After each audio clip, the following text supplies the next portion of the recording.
ಅಪಾಯಕಾರಿ ತ್ಯಾಜ್ಯ ವಿಲೇವಾರಿ ಕ್ರಮಕ್ಕೆ ಸೂಚನೆ.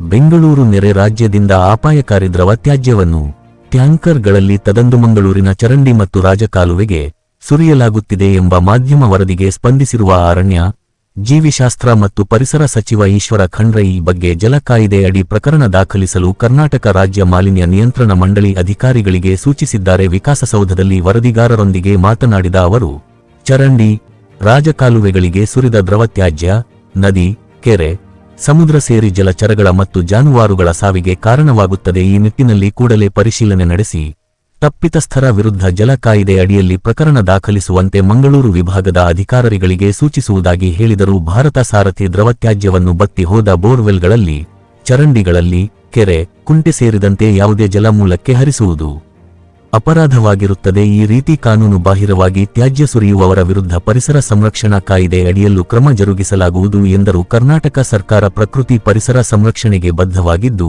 ಈ ರೀತಿಯ ಚಟುವಟಿಕೆಗಳಿಗೆ ಅವಕಾಶ ನೀಡುವುದಿಲ್ಲ. ಜಿಲ್ಲಾಡಳಿತ, ಸ್ಥಳೀಯ ಸಂಸ್ಥೆಗಳು, ಪೊಲೀಸರು ಕೂಡ ಈ ನಿಟ್ಟಿನಲ್ಲಿ ಕಾನೂನು ರೀತಿಯ ಸೂಕ್ತ ಕ್ರಮ ಜರುಗಿಸುತ್ತಾರೆ ಎಂದು ಈಶ್ವರ ಖಂಡ್ರೆ ತಿಳಿಸಿದರು.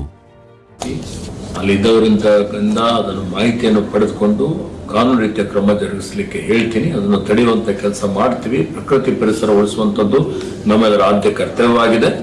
ಅದನ್ನು ಕಟ್ಟುನಿಟ್ಟಾಗಿ ಜಾರಿಗೆ ತರ್ತೀವಿ ಅನ್ನುವಂಥ ಮಾತನ್ನು ಹೇಳಿಕೆ